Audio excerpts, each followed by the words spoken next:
What up, you lab rats? Good morning. I'm going to intro this video. It's a very long video. It's actually an interview with my friend Ozeal Debastos from No Permission Needed podcast. I recorded on my end. He recorded on his end. He already released it to his audience.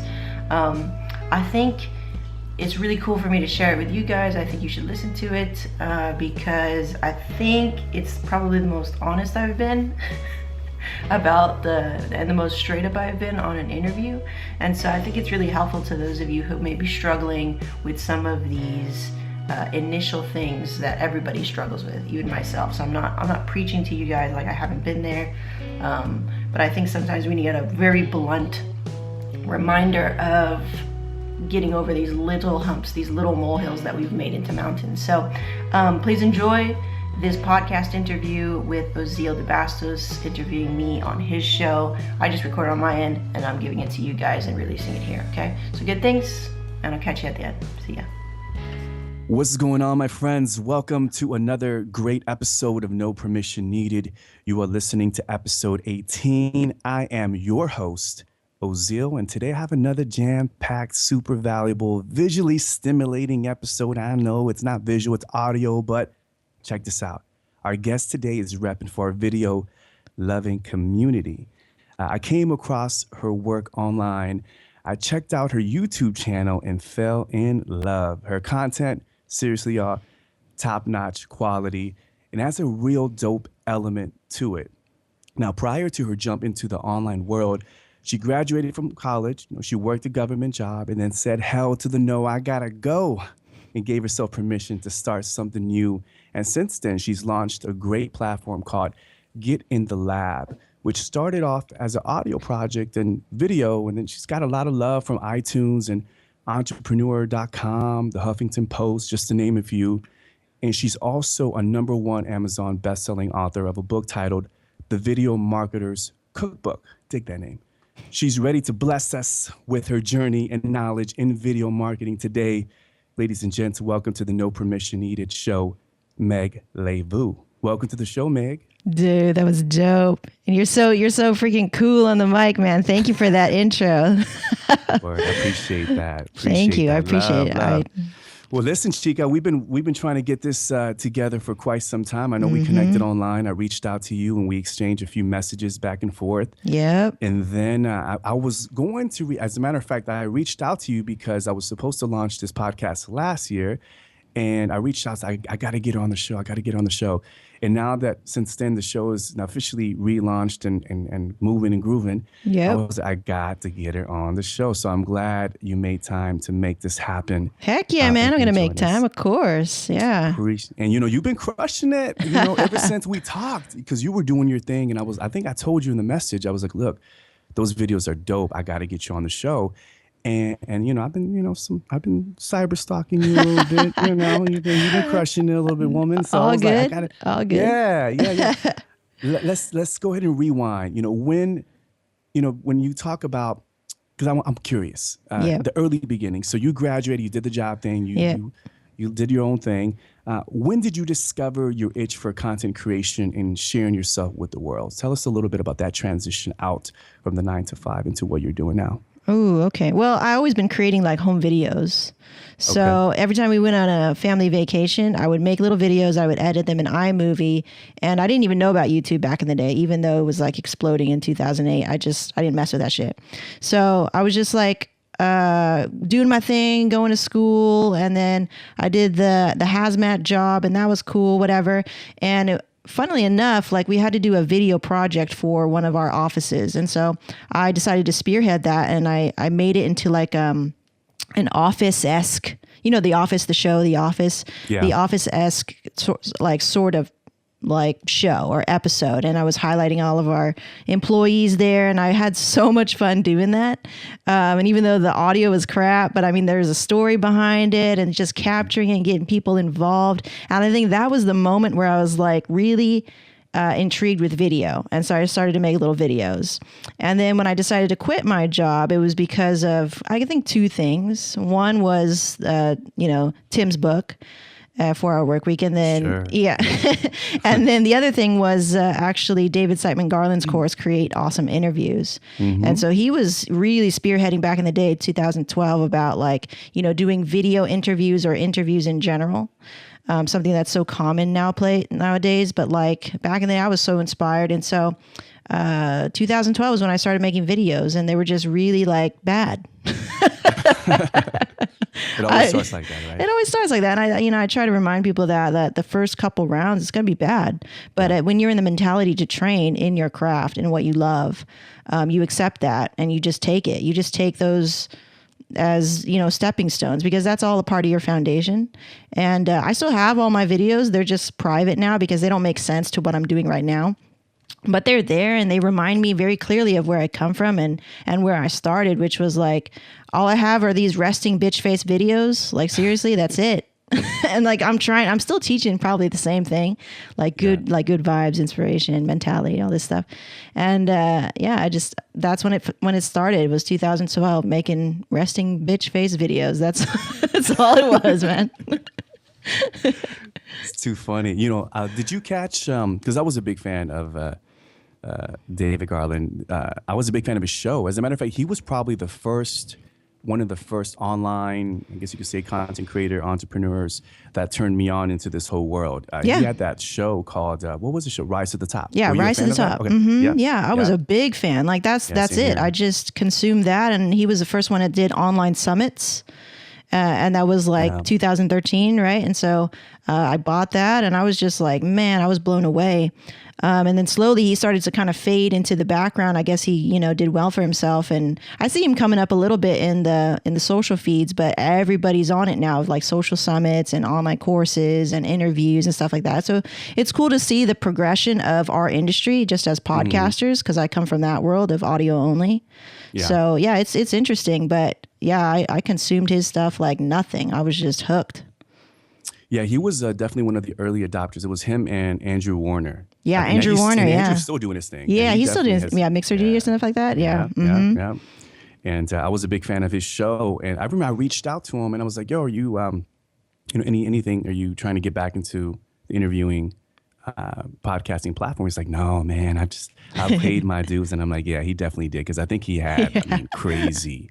I don't know how many interviews he had, but he had a lot. I mean, he was putting He had in, many, yeah. Yeah, the work. And I think he just wanted to transition out into just creating content courses. I think a lot of people, when they get into the space, the evolution, right? It's like you're not going to be doing this forever. You're going to evolve, and there might be a certain piece of the work that you do. But, as creatives and individuals, as humans, we're going to evolve anyway. So, oh yeah, definitely. And I always say this to people getting started: like, don't get too attached. Yeah, like don't get romantic about it, because like I remember I used to slave over a logo or the freaking end card and branding and color and all this shit that it doesn't really matter in the big scheme of things. It doesn't matter. And I'm learning that now, being like the 3rd year or 4th year of doing this stuff. So yeah. You started with the podcast. How do you miss the podcasting, or what exactly made you make that decision, that pivotal decision to move towards from audio to video? Good question. Audio is a really cool medium, and I don't dog it. I think it's a great place for long format and stuff like this. And I miss being on the mic and just doing this. That's why I still do interviews. It's like, it's super cool just to get on the mic and talk, right? And just have a conversation and not have to worry about the visual aspects of it. Just be like enthralled by the voice. And you have a great voice for it too, Ozeal. So you should keep this going, because I don't think I have a voice for podcasting, but I'm just so I'm a visual learner too, so I love like putting in all kinds of like pictures or being kind of wacky, like random with my editing and jump cutting and music and just doing that visual thing. And I'm a creative and a person, and I get bored very easily. And so I like to jump. If you look back at all my crap, it's just like my look and my brand is like evolving every like every week, every month. I don't know. Yeah. It feels like it's always changing. And that's kind of like a running gag in the lab, is just like, the branding is not always consistent, but hopefully the intent is. And so I always just kind of keep my intent in check, even though the branding and maybe the color is off or whatever, whatever, all these things, these like exterior things that I don't think really matter anymore. And I just try to have fun and reflect what's going on in my life at that moment. And so everything in my content is very like reactive, as far as like, what type of content it is. What I'm talking about is, I think, timeless. For business marketers. So I think that works out well for me, even though it kind of seems kind of crazy. But I've developed my own little system, my own method to the madness. Sure. So yeah, Sure. For me, it's creative. I'm a creative person. I need to have some kind of artistic, creative outlet, and that's how I do it with video. Yeah, same here. I have the same feeling as well. I also want to you touched on something on the entertainment aspect of video. And I think that's something that is, and I know, Meg, you feel me on this because I know you talked about this, that's missing not only in video, but, just content, period. Yeah. I've noticed that there's a lot of informative blogs, very educational, kind of the same thing, people talking about the same thing when it comes to branding and marketing. And, but I don't see the entertainment element, which really is the zag to people's brand. Like, that's the thing that really makes you stand out from everybody else that's along the lines with our industry. I agree. And I've noticed that when I go to YouTube, I see, for example, like I like men's fashion YouTubers, right? So I'll check them out, and there's a lot of them now. It's a growing industry. So I see their content, but there's always this one that sticks out, and I'm like, what is it about this person? And is the entertainment element, and you also see that in audio as well. You can hear it in audio. Tell us, how important is that, Meg, for our content creators that are out there, online business people, the importance of the zag, of the entertainment aspect? Sure, it's great to be educational, super informative, and bring that valuable content, actionable content that everybody wants. Entertainment. Yeah. How can people, how important is that, number one? And for those that are saying, okay, well, I can't get with that because I'm not that kind of entertainment person. It's going to be fake. It's going to be contrived. How can that person tap into that style, that individuality? Talk about that. Word. Well, yeah, that's the first thing I teach, like in my school of video marketing, which is the only reason why any video or any content gets any virality or any views or whatever is because it was entertaining and or inspiring. So I feel you when people go, dude, I'm not entertaining. I don't do stupid shit like, pranks and stuff like this, like all this stuff that seems kind of out there for me. Like those YouTube channels that, they're crazy, right? Some of these people are crazy on YouTube, right? And it's entertaining and you're like, cool, I'm gonna watch this, whatever. At the same time, it's like, how does somebody like me who's introverted tap into that? Because we understand nowadays that we're all about that really short attention span, and we just want to be entertained, So I go the route of, well, you can be entertaining and or inspiring. Look at all the inspiring things that go viral and get a lot of views and get a lot of attention. Negative stuff gets attention too, but let's not go down that route. So I go, how can you be entertaining and or inspiring? So that was my go-to. A lot of my content that I really was like, in a way, overproducing back in the day. I don't really do that so much anymore. Focused on inspiration. Right. I was talking about my story and how like there was like the struggle, the hustle, and how I overcame. And I always tell the story. Right. And I try to put that on screen or on film or whatever in the most creative way that I can possibly do it. And so I banked on inspiration because I myself was not like a crazy out there, extroverted person in my videos. It was very like quiet, reserved sort of person. But lately I'm getting more comfortable with being me. And I think that's the main thing. A lot of these people who started out, say, let's take, for example, YouTube, and like the biggest YouTuber out there, PewDiePie, right? If you watch his first videos, he's very reserved. He's very prim and proper. And you look at him now and he's like almost obnoxious, but entertaining, right? And I think that within all of us, there's an entertainer. Maybe it's bigger in some people and maybe it's smaller in some people. For me, I think I'm like at a little happy medium. But you can definitely develop that performer into something that can work for you. You're still you. You're just turned on a little bit, which is what I say. You just turn yourself on a little bit more because you have to project enough of you through the mic, through the camera, through the lens, all the way through to the computer, to the viewer, right, to the audience. And so you just have to think of it as that. I just have to turn myself on a little bit more. And the more that you do it, you get better at it. You start developing your own kind of personality, little assets that you have, personas on camera. I'm definitely still me, but when I turn on the camera, I'm like, I don't know what you would call that, like on camera Meg, right? Mm-hmm. And so I'm not going to talk to you, Ozeal, like I would if I was delivering a video. I'm still the same person. Right. For sure. I'm still going to be, the intent is still the same behind every conversation that I have, which is to serve and to help. And what can I do for you in the realm of video marketing? At the same time, I don't have to project as much because we're right next to each other. We're in real life, right? We're just person to person talking. But now that you have these things that are in between you, these sort of barriers / avenues, which is your camera and your the computer in which they're viewing you, you have to just project a little bit more. Yeah. And so organically, if you commit to that and you're in that training mentality of like, I'm going to use video or I'm going to use whatever content in my business and how I'm going to reach people, organically, you're just going to get better at it. But you have to commit to it. And you have to realize, like, yeah, maybe the first videos that I do are resting bitch face videos, or whatever. That those are my those are my foundational, bad videos or whatever. You're gonna have bad content under your belt, and it's okay. It's okay. You're human, and you have to let that stuff go. Like, don't get attached to it. Don't take it personal. That just happened, and it's part of your stepping stone, right? It's part of growth. So that's how I think of it. Entertainment is very, very important. On YouTube, the biggest YouTubers will say, "Oh, it's like 99% entertainment, 1% like giving useful information or something crazy like that, And so that's kind of where you can draw certain lines for yourself. Some people that are really have that entertainment bug and that gear down.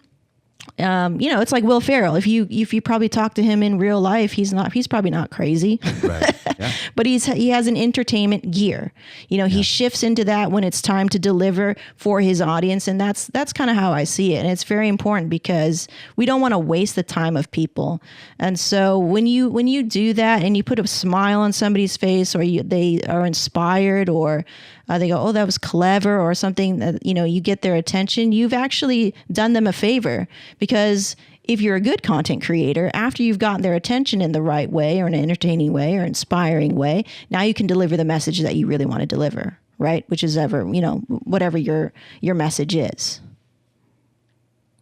I love that you talked about that. And again, it's something that it's not talked about in the online world. I think everybody's trying to mimic the content, and that everybody else is dishing out, but nobody is talking about tapping into the individual style and how to amplify that. I always say, amplify your weirdness, right? Do something that's gonna, like that. As they say, dance like no one is watching, entertain like no one is watching. Kind of amplify yourself and do the weird things as well, and show us that side, because really that's how we're going to connect with you. And I think, just like you said, I think you brought up a good point. How do we get there? For our listeners, it takes practice. In the beginning, everybody's timid. If you looked at, Jim Morrison from The Doors, Jimi Hendrix, a lot of them, when they got on stage, they weren't just the crazy, out there wild entertainers they were when we saw them on TV or when we saw them on video. Yeah. They were very shy. They would even turn their back. Yeah, they just stand there, right? They would just, I think Jim Morrison, you would actually have his back against the crowd, towards the crowd. Yeah, because was so nervous. He was nervous. And same thing with Jimi Hendrix. Jimi Hendrix was very, very shy, very timid. They said he would tell the recording engineer to turn down his vocals. He didn't want to hear himself. Wow, that's cool. That's cool to hear. He didn't like his voice. Yeah, he didn't like his voice, and he was terrified. And it took him a while to kind of crack that shell and then be Jimmy, the great Jimmy that he became to be. So just a few tips. Again, y'all, if you're listening, it happens to everybody. And I think once you tap into that individuality, that's originality. And that's when you really can take yourself to that next level and make your content even just so much more amazing once you tap into that. Great stuff, man. Let's talk about podcast movement, because when you and I talked we talked about it, and then we connected, and then I think it was like a month later, you were like, "Yo, I got chosen to speak at a podcast Yeah. movement," and you did that. That was last year, right? Yeah, that was last year. Yeah, tell us about that whole experience. So and what was it like? nervous. That, man, last year was such a crazy turbulent time, and I can't believe it was only a year ago. But I was really, really, really controlled by a lot of fear.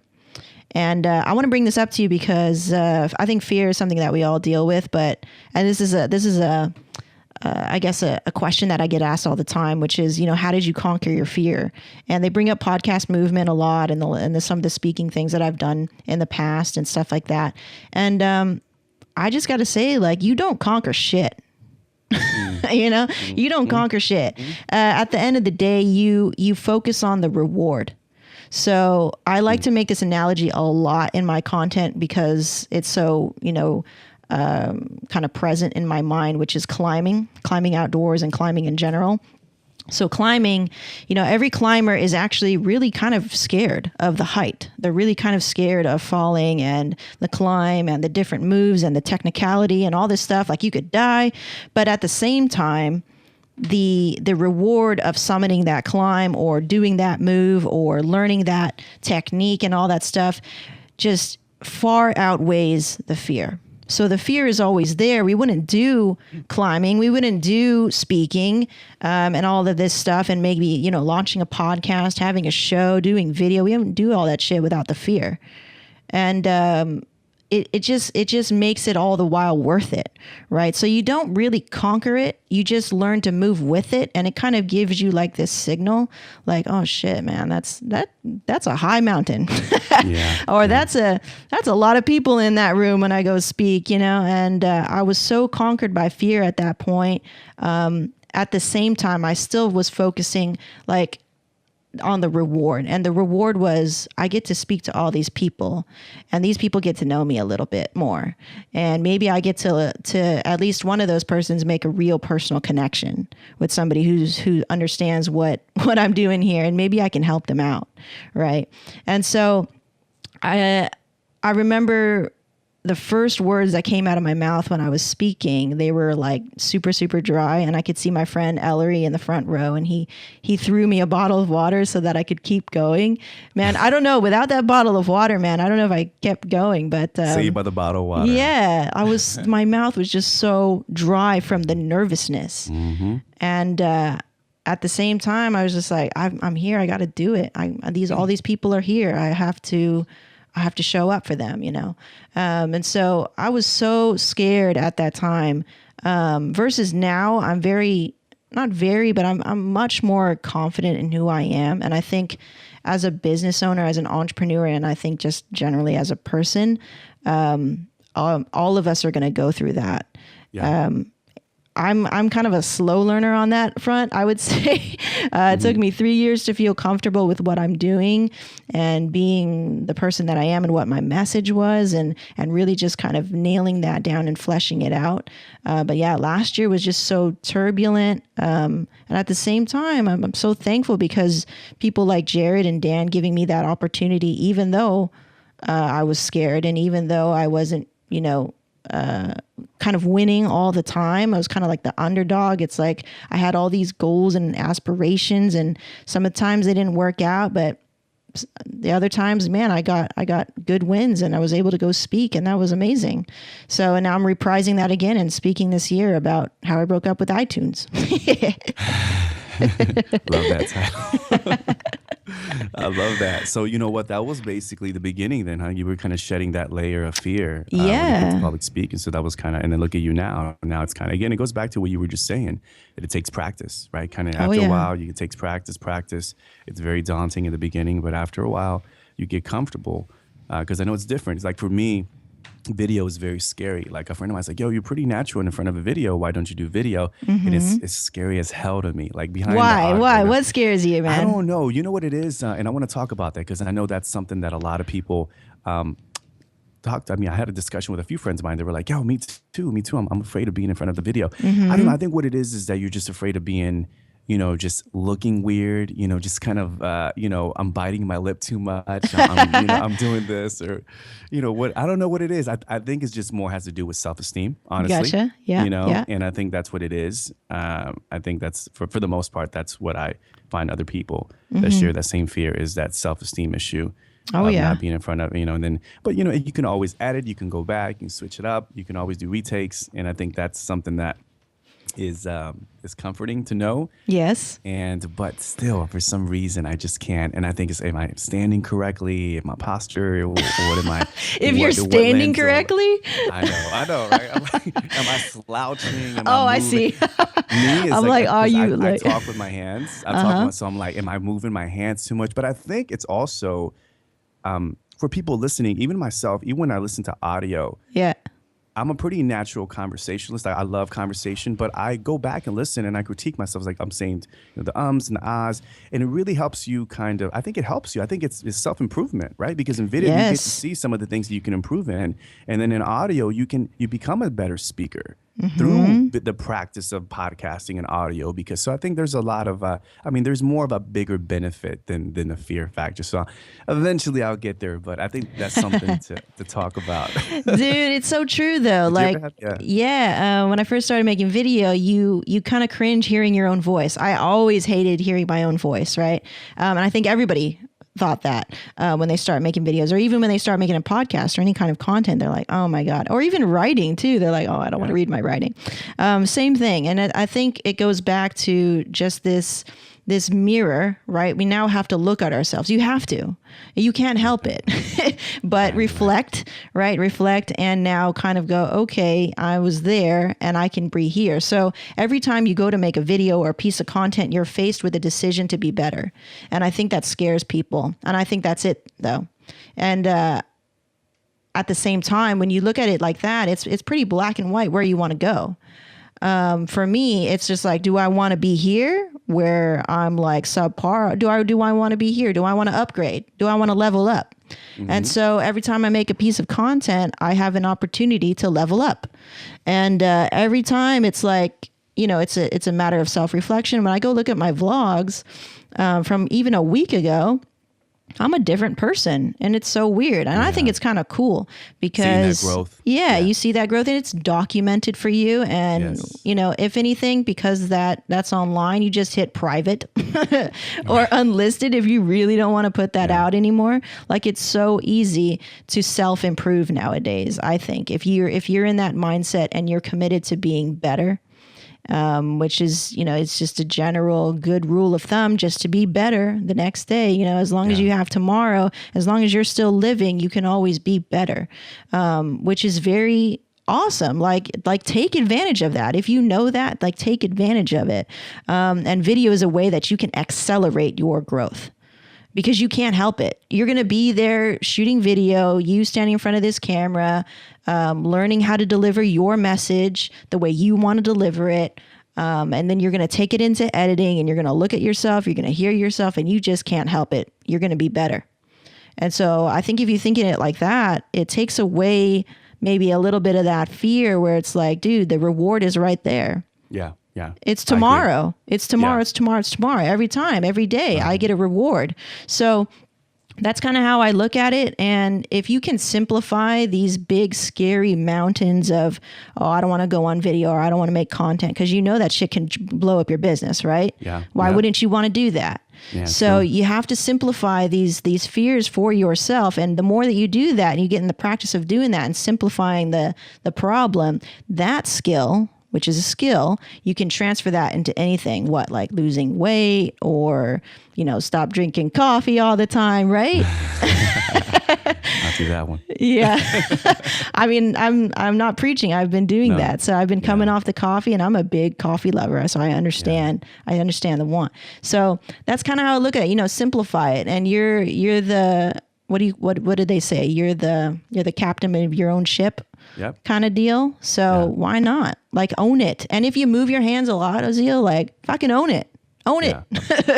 Okay. Yeah. Embrace my weirdness, right? Yeah. Freaking own it. That's how I am, I like that. Good stuff, Meg. Yeah. I'm curious because since then, I want to get your thoughts on, since you're all about video, your thoughts on this new phenomenon, which is kind of blowing up now. And Facebook has done a great job countering Snapchat.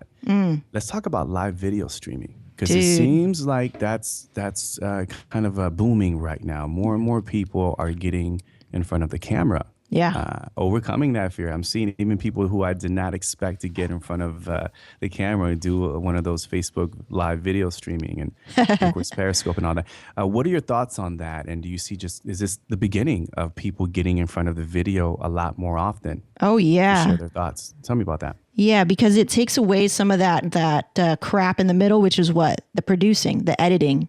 Like nobody wants to do that shit, and I understand.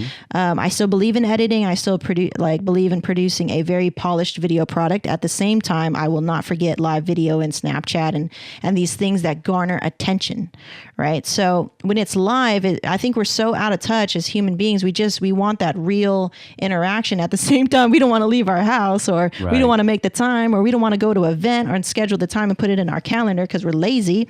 And I'm not talking, down on anybody. I do that shit too. So the more that we can kind of get in gear and pay attention to natural human behavior of what is going on right now in our culture, that's why I think live is so important, because you can be in your pajamas, you can turn on your phone or your computer, and you can engage live and feel like you're still getting that real human connection, because we all crave that in some form or another. And I think that's why it's so powerful. And I've been doing my lives in my private mastermind group, and lately they're seeing like, okay, cool. On every Tuesday, Meg's going to come live and we're going to talk about video marketing and answer questions and all this biz.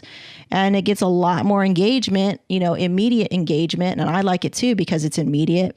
And I get, direct feedback from my market. Right. So, I think it's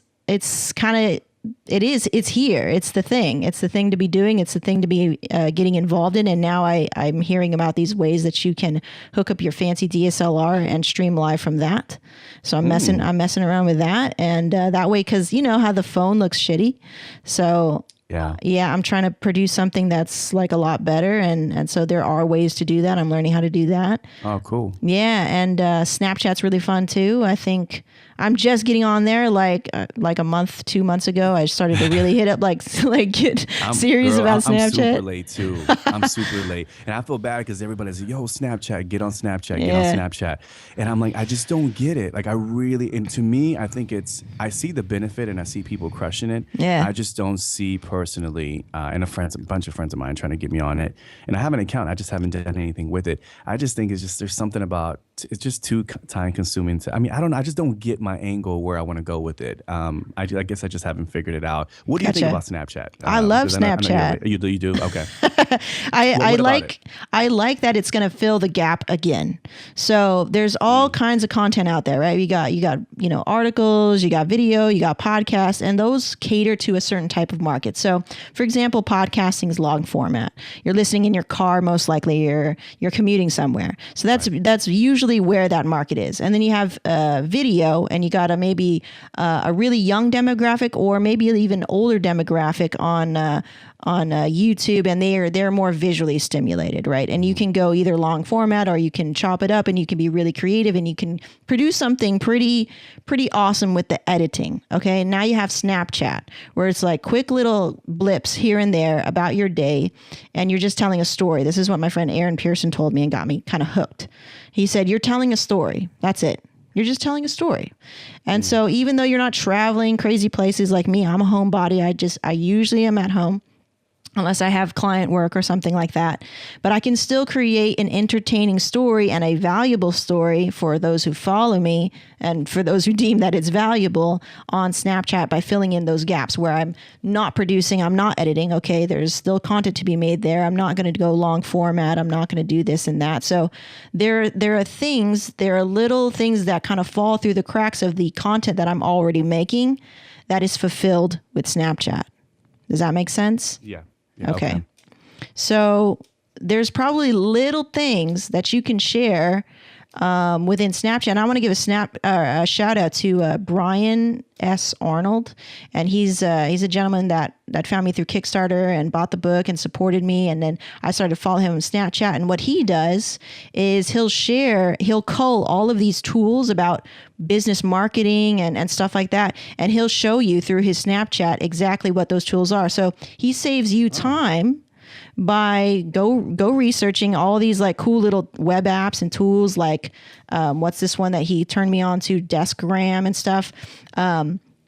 And he'll show that on his Snapchat. So I'll just quickly, like while I'm in bed taking a break or whatever from whatever I'm doing in the day, I'll just go quickly view all of his little snaps. And he's got like 10 tools for me to go check out, right? Or the ones that call out to me for business marketing, like Pressly, or I don't know, some other random ones like Gumroad or Grammarly and stuff like that. All these kinds of weird little apps that do these things. I'm like, oh, I need that.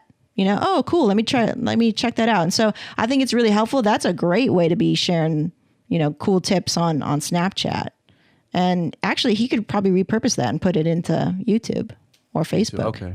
Yeah. Well, I didn't think about that. Okay. Yeah. Yeah. I mean, I see people crushing it and they just haven't figured out what the angle, but I love somebody mentions like, yo, you can do like a, behind the scenes and when you're recording your podcast. Oh yeah. Behind the scenes. Your equipment and what you're using, et cetera. And just kind of share kind of like how you get everything set up for the interview or something like that. Definitely. I think it's great for personal brands. Yeah. That's what I hear. Yeah. That's what I hear. So let's talk about your hustle, because you got it going on. It seems like you put out a lot of great content. You're creating a new, you have a live event coming up. How many videos do you put out a week? A week, maybe like 7. You serious? What? Maybe like 7. Man, that's crazy. Yeah. Okay, six to 7. Yeah, we're doing daily again now, and maybe I'll get lazy and I won't put one up, so it's like maybe 5, but it's still a lot of shit in the stream. So I'm like, I don't really worry about it. There's always content, because there's always somebody asks me a question and I'm like, cool, that I can make that into content. And there's always something that I can teach, because people are always asking me questions. So I just turn that and repurpose into a video. And I have a life outside of, even though that's hard to believe, like I have a life outside of business, and something will happen, a conversation will happen, and I can always relate that to business. And so I make that into a video.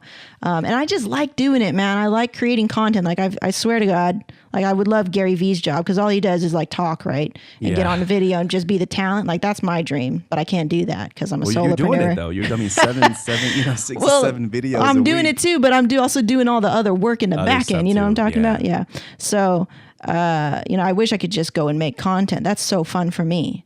And I want to, I want to piggyback off that, what I said, there's practice and there's committing, but you got to love something about it. True. So true. Yeah. Yeah. I tell people you got to love it. I mean, after I launched this podcast, there was moments where it was like last minute cancellations, pulling out stuff, staying up to 2:00 in the morning, finishing up the edit because I have to put out a podcast. I'm exhausted. So and that's when the passion and that labor of love comes in, because it's a lot of work. I mean, what you and I do as content creators listening, if you have a blog, if you have a podcast or video, it is a lot of work. So I tell people, when you come into this world, sure, you can get behind the mic and have fun.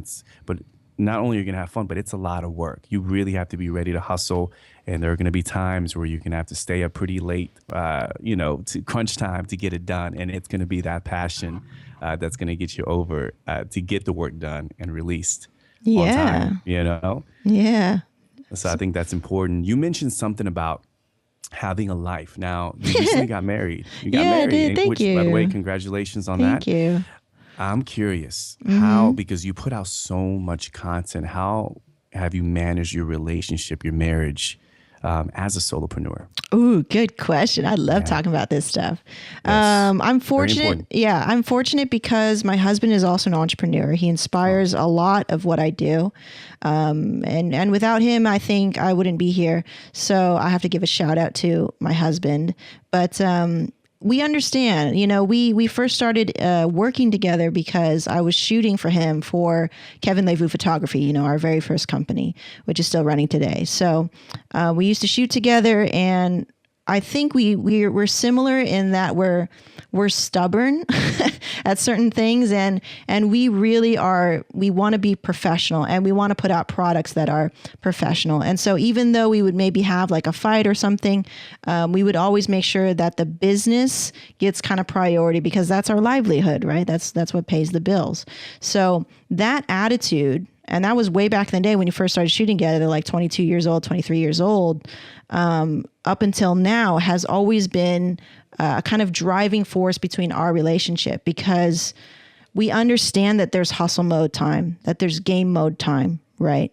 And when that is set, we get shit done. And we really try to hustle in our businesses and not waste time, and really trying to be as innovative and productive as possible. And then we, at the same time, as we prioritize our business, we really try to prioritize our relationship. So we have a couple of rules within our relationship. So throughout all these years that we've been together, we have our month anniversary. So every 10th, we don't drop everything, but we remember to celebrate it and do something special for each other. And I'm really lucky too, because Kevin remembers and is naturally a very romantic planner, and he puts together these dates, he puts together these trips. He's actually very thoughtful, thoughtful, and he like a lot of people said, he spoils me. So I'm very lucky in that front, and at the same time I feel like I'm fulfilling my end of that partnership or whatever, And so we really try to prioritize our business, and at the same time really try to prioritize our relationship. And sometimes the business wins in some sense, where it's like maybe we're not spending hours together, but the time that we do spend together is really cherished, and we really try to milk it. And so we try to do activities like climbing. That's something that we do together.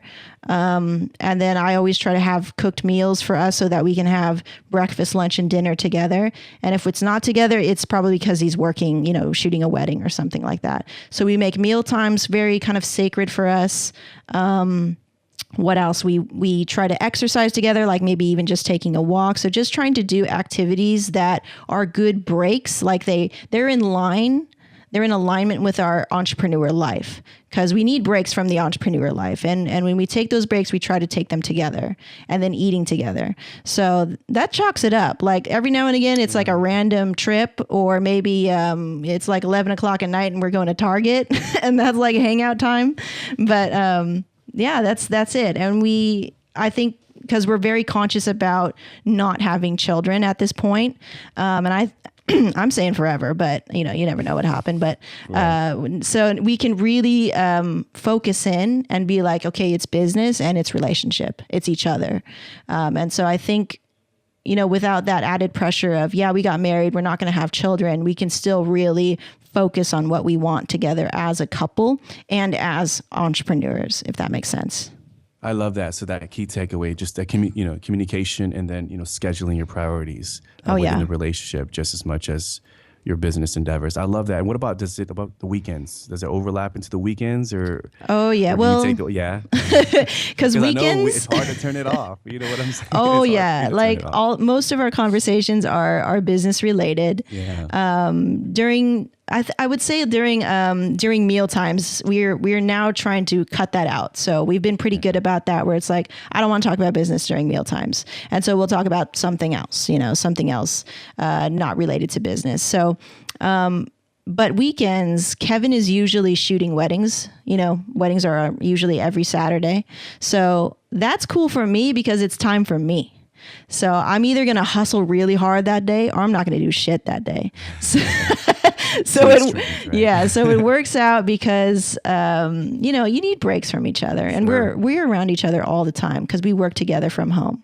So, anytime that someone's not in the house, or we're not around each other, it's good time for just being alone, which I really do recommend too. You need alone time. You need to still have your own identity within your relationship.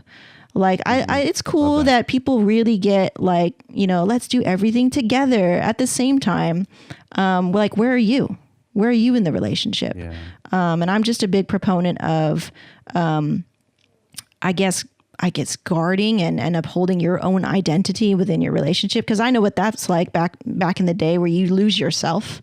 You're like, who am I without this person? That sucks. I don't.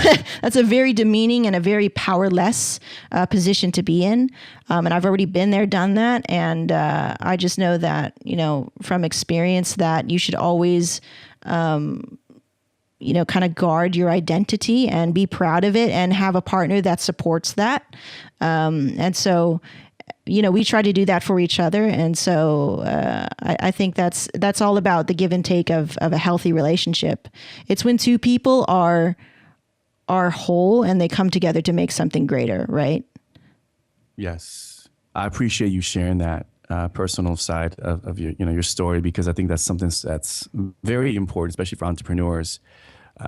And also, entrepreneurs that are, dadpreneurs and mompreneurs that have, other domestic obligations that try to balance that lifestyle, because entrepreneurs, we're an interesting breed, right? It seems like we were always on and on and on and on. And it took a while for my significant other to be like, yo, you got to turn it off. You got to unplug. Seriously. It's 3 a.m. Yeah. And I'm like, no, I got to finish up and I got to do this. And there's always something on our plate to finish. And I think just, again, as you mentioned, that communication and scheduling the relationship as a top priority is key for those that are listening. I'm sure you can relate. Oh, yeah. So, yeah. Thank you for sharing that. I want to talk about switching it up a little bit, because you got something special coming up. You got the Get in the Lab live marketing event. Yeah. Something that I've been super big on. I've always been big on networking events, and I've noticed there are a lot of more live events that are emerging, especially in our industry, just in general. But yeah, it's crazy, right? And I think that's great. Let's talk about that, because do you feel, Meg, because, and this is my wheelhouse, because I love this.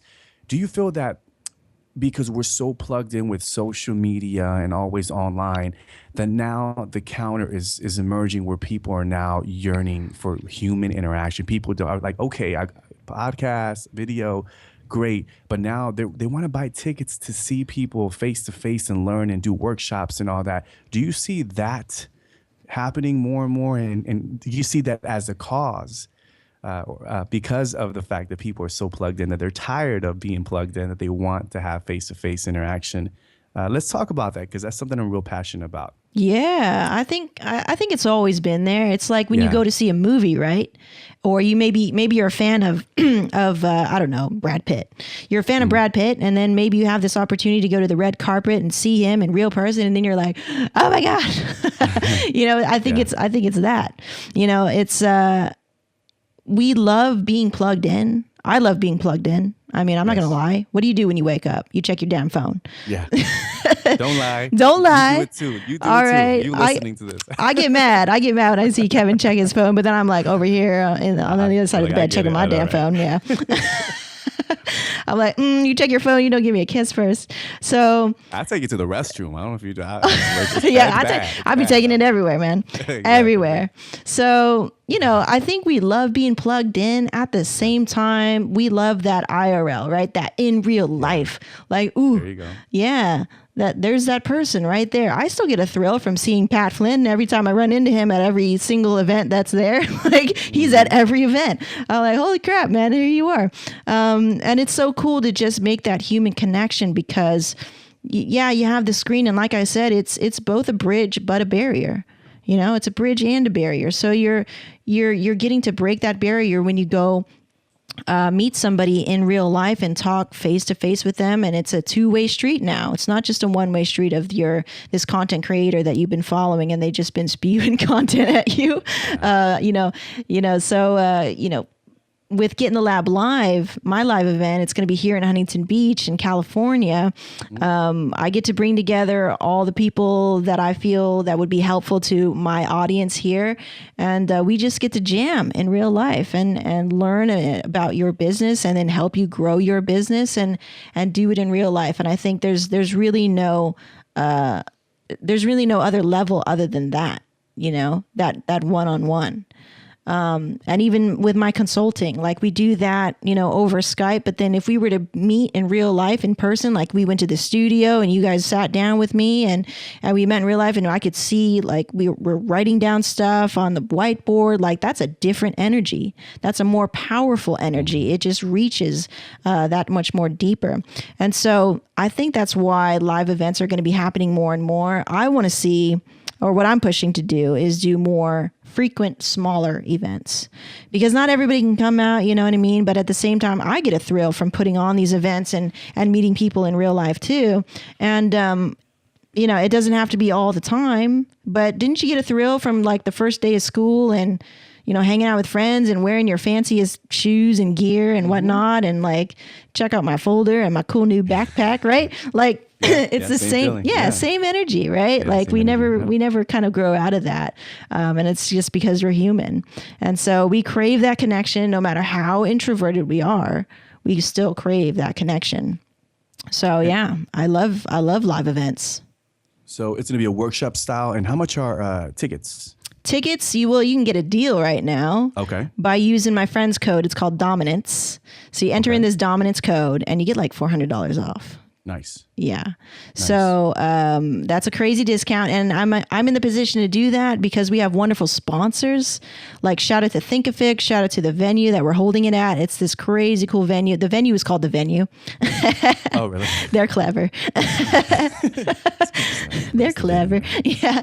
It's called The Venue. It's in Huntington Beach. And then it's a full day workshop. We go talk about your business. I have speakers coming in to fill in the gaps, because I'm talking about making video and how to produce it and, where to publish it and all that stuff. And then we talk about high level strategy with all the speakers coming on board. We have Jeff Koga talking about, social growth. That's how my social platform has grown.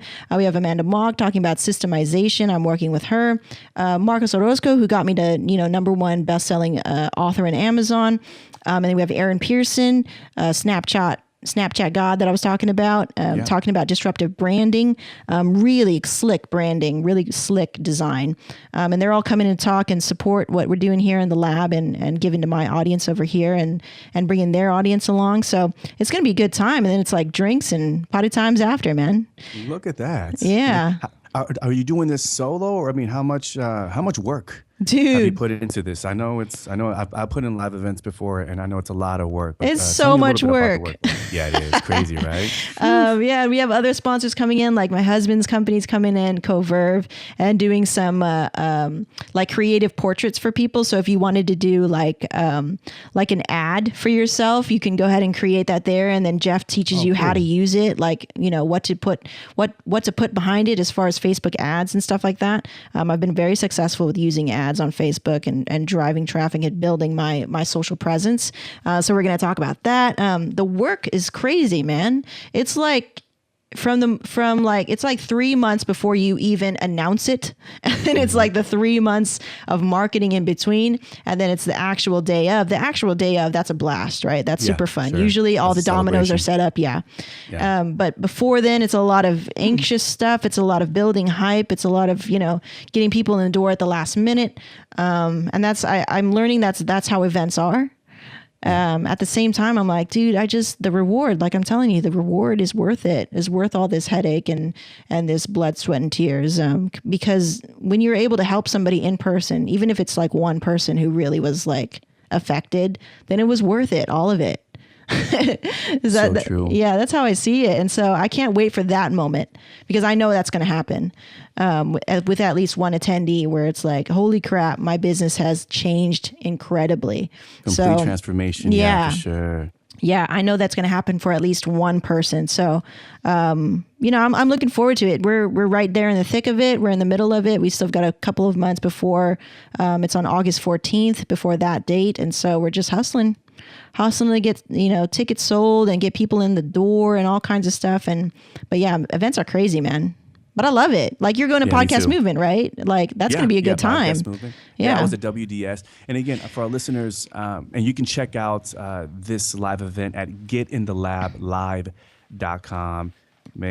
And we'll make sure that we provide the code for the code discount. Yeah, use that code Dominance. Yeah, Dominance. Yeah. Okay, so we'll make sure we'll link it up So once again, it's getinthelab.live.com. And again, I'm a big advocate of just getting to live events, folks. Whatever industry you're in, if you're in social media, if you're into content creation, marketing, whatever it is, attend these live events because this is where you're going to connect with people, like truly connect. There's one thing about just kind of messaging and going back and forth on email or, just whatever, Snapchat, et cetera, but on social media. And then there's something about the human interaction and meeting people, shaking hands and building those relationships, which are very vital to taking that business and whatever you're doing to that next level. So again, if you can get out to live events, meetups, please unplug and take that time to attend live events because it would truly be transformational.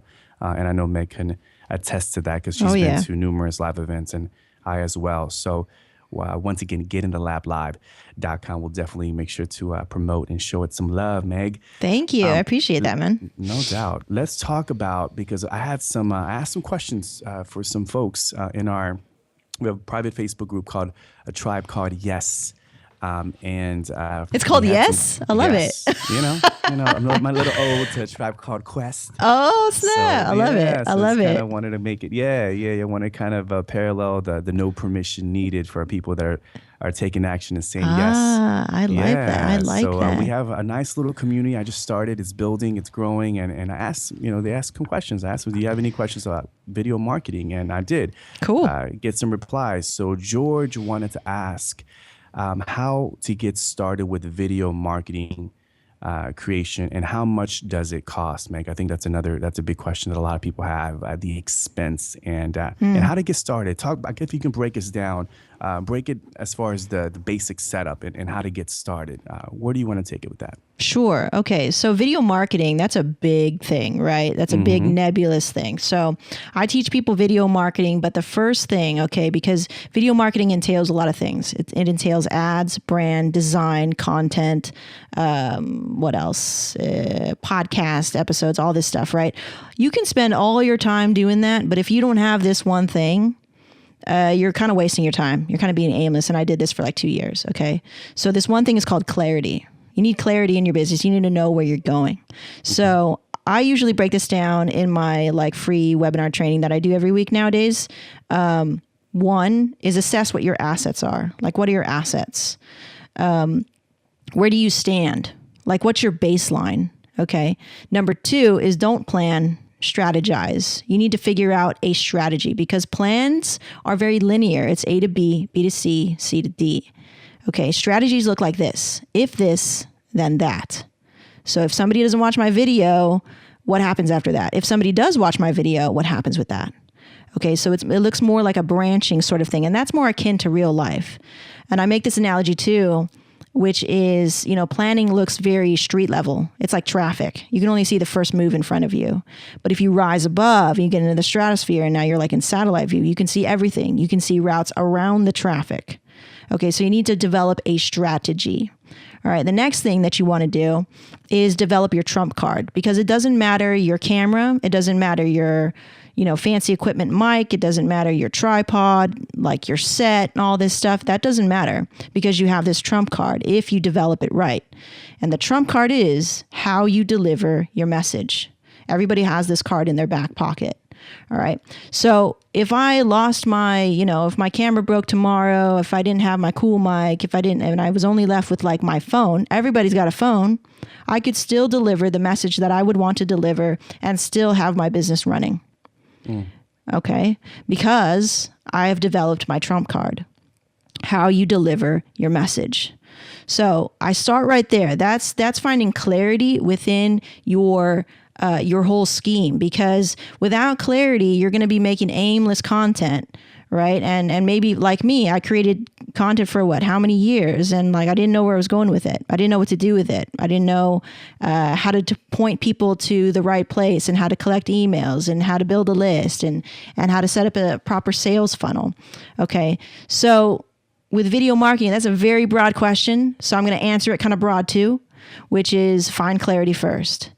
If you want to get more information on how to find clarity, I suggest you sign up for that free talk, and I'm in there live. So you can ask me specific questions. So you need to ask specific questions so you can get specific answers, or get get better answers, basically. All right. What about, and we'll be sure, George, if you're listening. Thank you, George, though, for asking that. Yeah, great question. And I think that's something that a lot of people are asking when it comes to getting started. We'll be sure to link that up in the show notes as well, George, so you can check it out and plug in and ask Meg yourself. How much does it cost, though, Meg? I mean, as far as the basic setup, I think he was wanted to know as far as getting it, because it's like it could be expensive. You know what I'm saying? Aside Well, from, dude. Let me. Talk Okay, to me. so I just told you, right? If I had nothing else except my phone, right? If I had nothing else except my phone, my business would still run. So how much did that cost me? Start with the phone. Okay, yeah. Okay. That's how much it costs. Like, that's bare bones. You can get started with that. Do not. And the quality is nice, right? The quality is nice. iPhone, Yeah. Okay. Unless you got like a BlackBerry that doesn't even have a phone on it or whatever. Like, all I right. actually have a couple friends that rock those BlackBerries. I know they do, because my friend Jonathan's still rolling that BlackBerry. right? So I was like, okay, unless you're rolling like that, then then maybe you want to upgrade your phone. But that's kind of already rolled into what you were going to buy anyway. Okay, so do not get it twisted. Do not get it twisted that tech is something that you need in order to get started. Okay, you need clarity first, and what's included in clarity is what? Assets, strategy, and your trump card, which is how you deliver your message. That's it. Okay. All right. Love it. Okay. Keep it simple. Yep. Right. Keep it simple, and then evolve from there. Okay. And Miriam asked how to leverage the effort, since it can be so time consuming and expensive. It goes talks about the cost. Everybody thinks about cost. This is wonderful. Yeah, it's good to hear. Yeah. What do you have to say about that? Okay. How to leverage the effort, since it can be so time consuming. That's another thing, because a lot of people are like, yo, editing and doing this. Yeah. Again, it's going back to the whole production side that could be daunting for many people when they see videos that are have awesome high production like yours. You have a dope production. Somebody could be like, I want to take it to that level. What do you tell that person starting off, though? Starting off, okay. So I feel like the people that are asking this question are not being real with themselves. Okay. When you see some high production stuff and you're intimidated by the work and the cost, then why are you even thinking at that level? If you want to be high production, then your mind has to be high production. Do you know what I'm saying?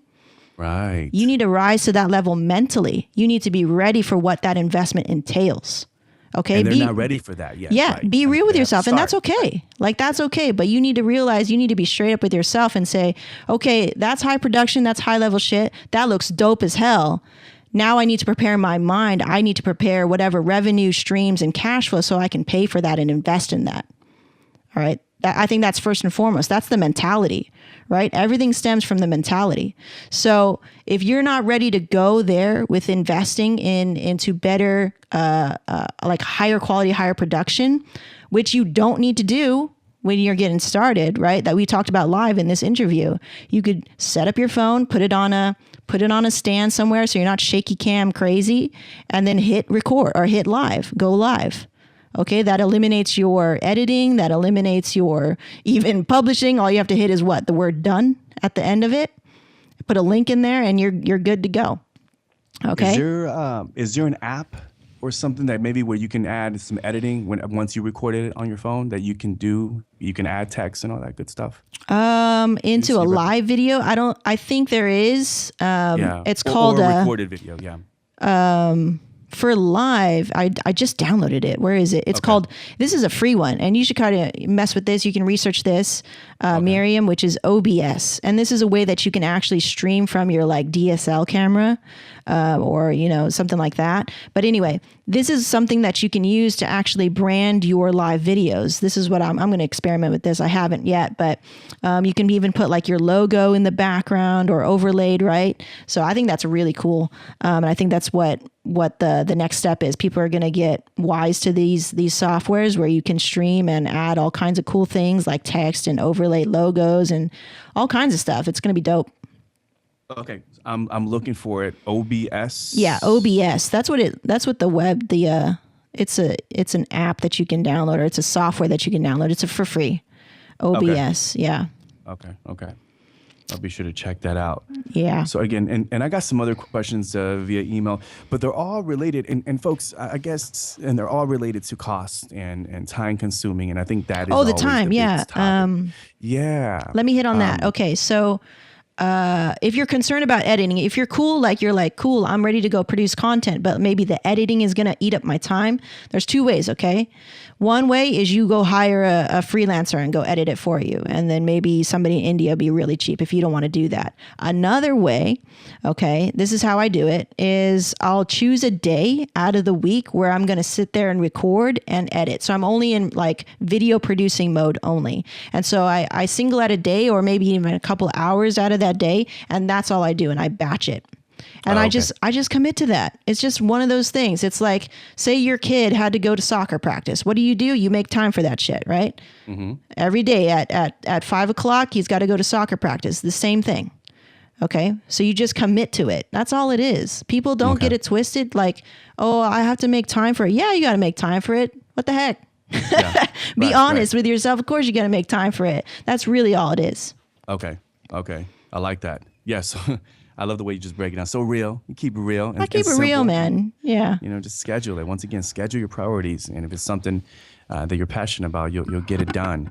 I love it. Okay, so folks, again, there was a lot of other questions, but all of the questions were related to it's expensive. How do I get started?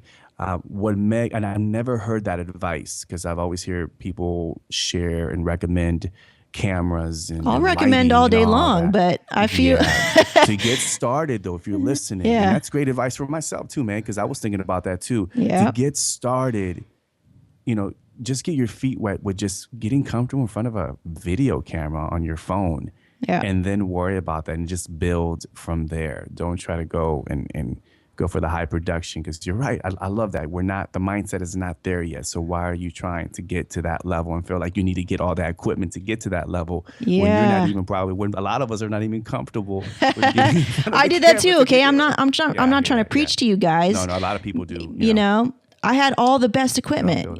I was a wedding photographer for how long, right? So I had, 5D Mark IIs. I had Rode mics. I was spending a lot of money on equipment, and I didn't know how to deliver shit. Like I was just resting bitch face all the time. So my equipment doesn't matter. Okay. Yeah. So that's proof to you guys. I'm not telling you this because I'm like trying to scold you from nowhere. I'm telling you because that's true. Okay. So, I mean, even the person like Gary V, put him, give him a phone. How captivating he is with just him. Yeah. Okay. We're not Gary V, but that's proof of you don't need high production stuff to reach an audience. Okay. And speaking of Gary V, if you look at Gary V's earlier stuff when he first started the Wine Library TV. I love that stuff, man. I love it. Look at that production. I mean, he's changed completely. Exactly. He wasn't as, he had that Gary V vibe to him, but he wasn't, Gary V what he is today. Yeah. And I'm not dogging it. Once you rise to that level and you want to put out like higher produced stuff, because editing is sexy. Okay. Remember that editing is very sexy and it gets people's attention. So of course, I know you guys want to rise to that level, but if you're not mentally ready and prepared to invest the time, money, and energy to do it, you're wasting your freaking time. Boom. So just pull your phone out, folks, and just record yourself. Start from there.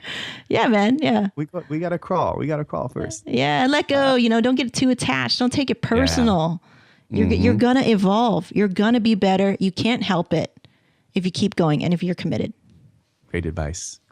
I can't let you go because I feel we're reaching an hour mark, past an hour. You and I can talk for days. I'm going to have to bring you back. Let's talk about, I can't let you go without talking about the book. Oh, sure, man. Talk about the Video Marketer's Cookbook and a little bit about it and who is it for? Meg, who's it for? Okay, for the person that wants to get started with video. I give a very long spiel about my theory behind how I make video and why I make video.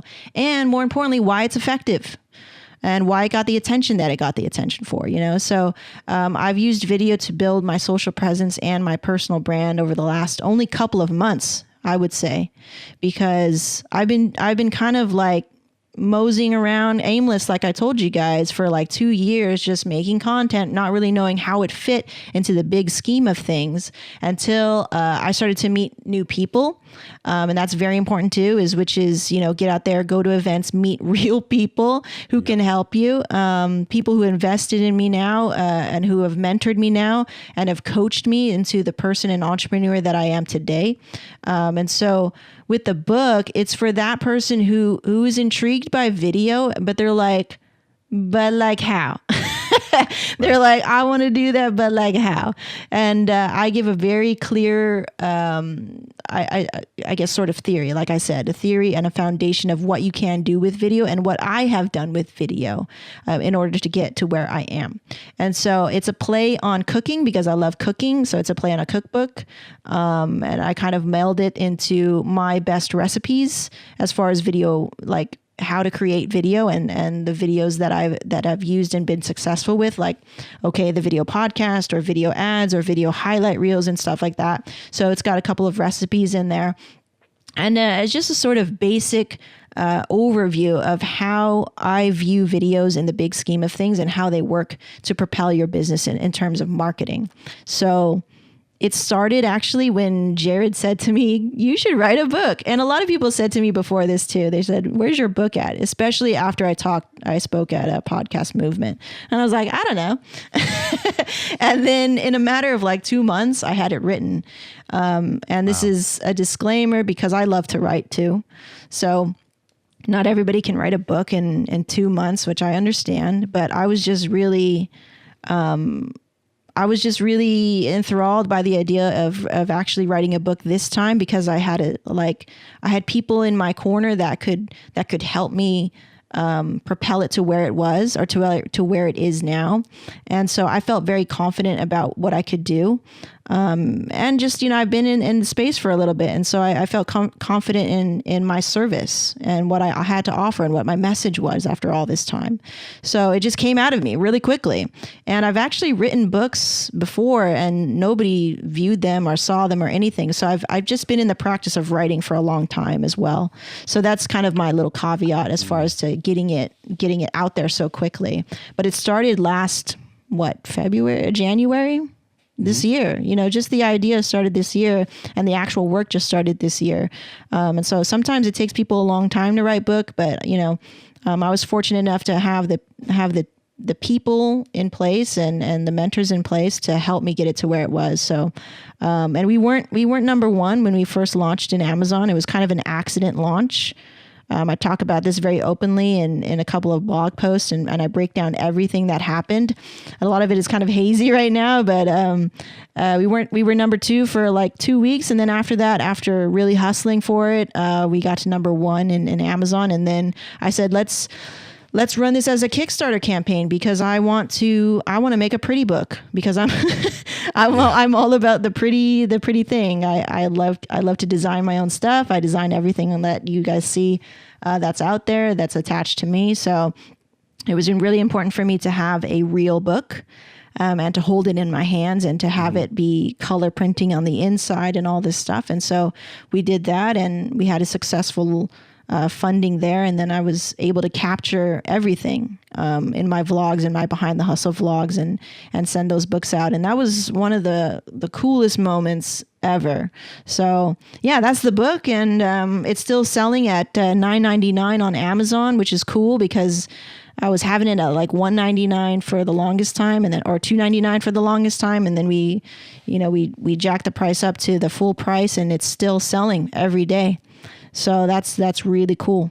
That's really cool.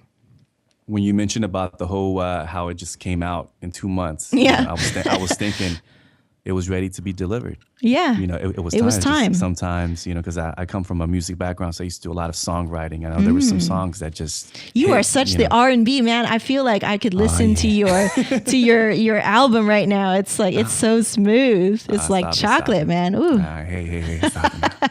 I appreciate that. I received that.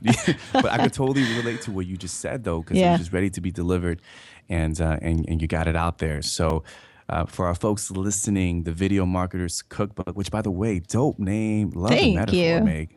Love it. Love it. Talk about brand and making it pretty. It doesn't surprise me because your content, your logo, I love the font that you use for Get in the Lab. Honestly, when I saw that that's when I was like, it really, really like intrigued me. Interesting. Yeah. Okay, so it was the Is when I logo. saw- Cool. And I think what it is, I come from an urban, hip hop, background. And something about it just kind of evoked that kind of just cool vibe, which you don't see. A lot of people use kind of the same kind of font.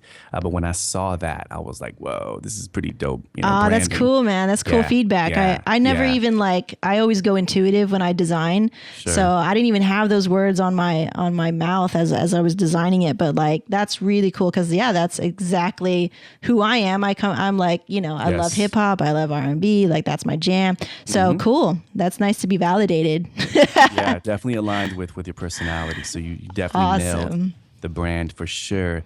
So folks, once again, check it out. It's available on Amazon. I'm going to pick it up myself. The Video Marketers Cookbook. So George, Miriam, everybody else who has a question, please be sure to check it out. I think you will dig it. And she breaks it down. She breaks all down your questions concerning how to get started with video. Yep. Meg. Yes. What a great conversation. Dude, I loved it, man. I loved it. Thank you so much. I'm glad you made the time. I'm honored to have you on the show just since the beginning, since we connected, seeing your content, seeing the vulnerability in your vlogs and seeing all the hustle. And I remember checking that out. I was like, this girl's real. And I really do.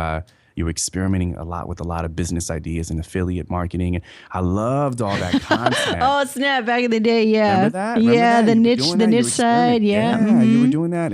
And just, seeing you evolve into landing the gig at Podcast Movement and, doing speaking gigs now, taking, your whole brand to the next level and now doing a live event. And I'm seeing all these steps, this evolution.